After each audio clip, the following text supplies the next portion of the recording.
Once you start climbing, then the biggest hazard is avoiding all those big icicles. They're huge, like the size of a family car. Those daggers are really not attached that well to the rock, and sometimes you take just a small kick and they just collapse and fall down.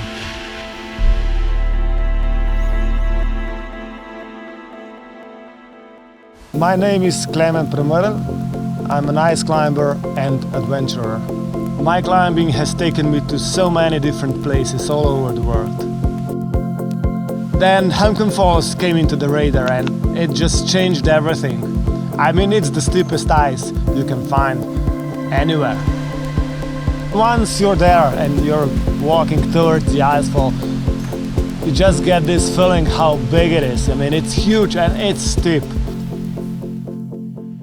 To have overhanging ice, it's really rare. Usually ice climbs are formed vertically. We didn't see overhanging ice before Hampton Falls. I do believe life starts when you step out of the comfort zone. Climbing forces you to go outside of your comfort zone. It forces you to look out for this fragile line between having good time and not risking too much.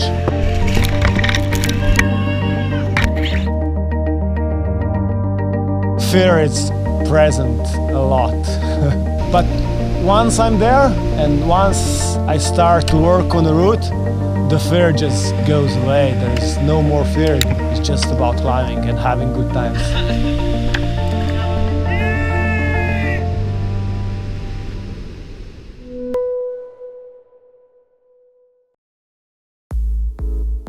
Right after school, I just try to run to the gym so I can climb.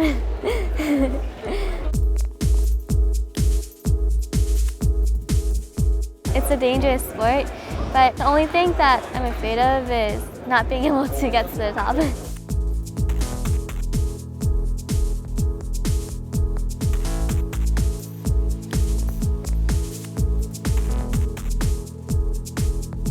With climbing, I don't think that it really matters with how big you are.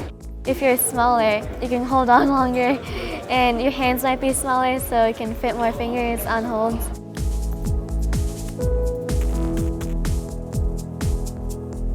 I started climbing in Central Park when I was 6 years old. Now I don't think I can live without it.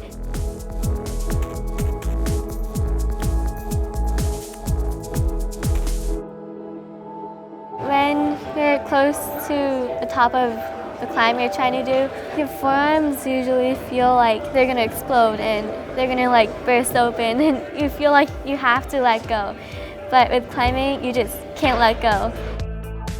I think that climbing it's obviously a sport, but it's also like a dance.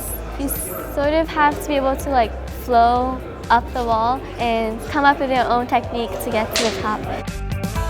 I think people are shocked if I do something that they can't do or something, because I'm still really young and I'm a girl. So doing something that even if a guy can't do is pretty special.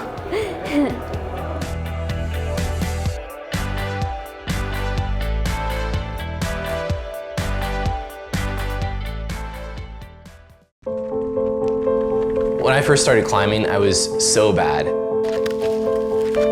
I was so terrible, so slow. I'd tear my skin up all the time. And I was like, how the heck are we gonna go and do Mount Kilimanjaro? 3 words, I don't know. Those 3 words, 3 of the most important words in my life. All discoveries happen from I don't know.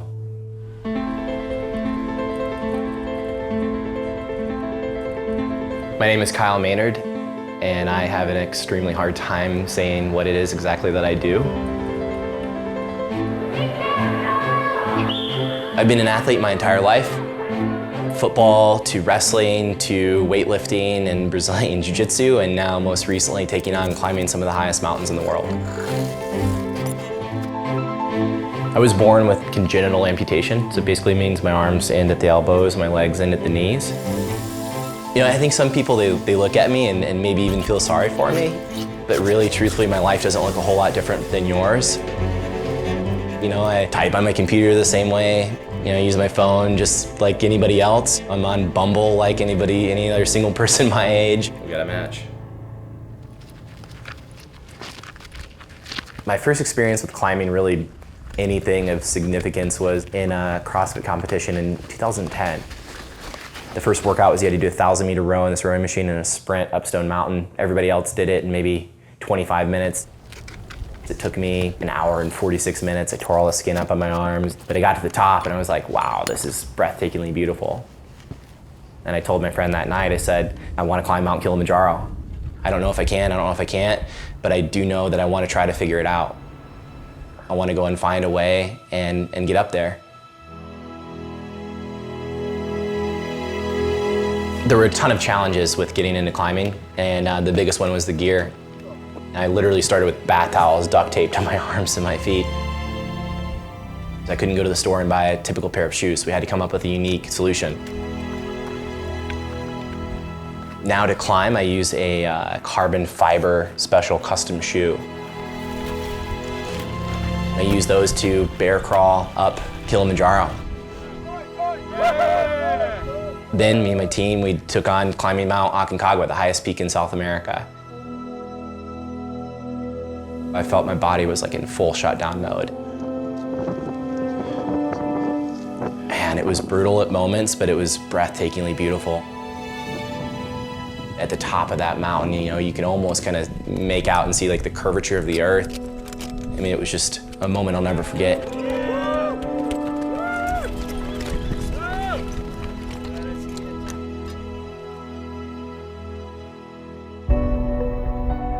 The reasons I climb aren't that different from other people.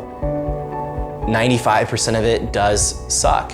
I'm staring at the dirt. I'm not even able to go and talk to my friends and see the beautiful views unless I stop and sit down and look. But that 5% that doesn't suck, it's amazing. Get into a place that there's no way my wheelchair could have brought me there. That's what I love. I'm not trying to live to be 1,000. Like I want to go out there and have my life mean something. When I've gotten down and I've looked at the mountain and I see what we've achieved, it's like, wow, maybe that was a really bad idea that we were there, but it was beautiful.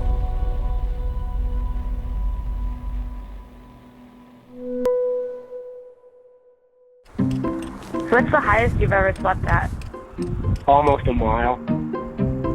When you don't have a fear of heights, it's not really scary. It's like being in the craziest treehouse that you can possibly imagine. That's Mark Sinnott. He's a professional rock climber, and he's talking about sleeping in a tent. They're called portaledges. That's hanging off the side of a mountain. He's been climbing for over 30 years, and his favorite walls to climb are really, really high. Alpine big wall climbing is Here? the pursuit of scaling the biggest cliffs on planet Earth. Oh, and here. They take a few days to summit, so he has to camp out along the way. So I want to know, what does it feel like to sleep in a portaledge hanging off the side of a mountain? The one thing that's more or less ever present in the mountains is wind. It can be pretty violent. You can experience hurricane force winds. There's also this thing that we call the Bronco ride. Wind comes in, hits a cliff, and it really has nowhere to go except for up. Eventually it hits you and your ledge, and it can lift the whole thing up. So you can be suspended, and then of course the ledge like slams into the wall. You're just thinking about surviving. And that wasn't the worst of it. The smell in the ledge is not nice. You don't change your clothes, you don't bathe. It's wicked scummy. But people love it. They continue to climb and explore through all of this punishment because there's still that one question left. How does it feel? The way it makes you feel is like a tiny speck of dust.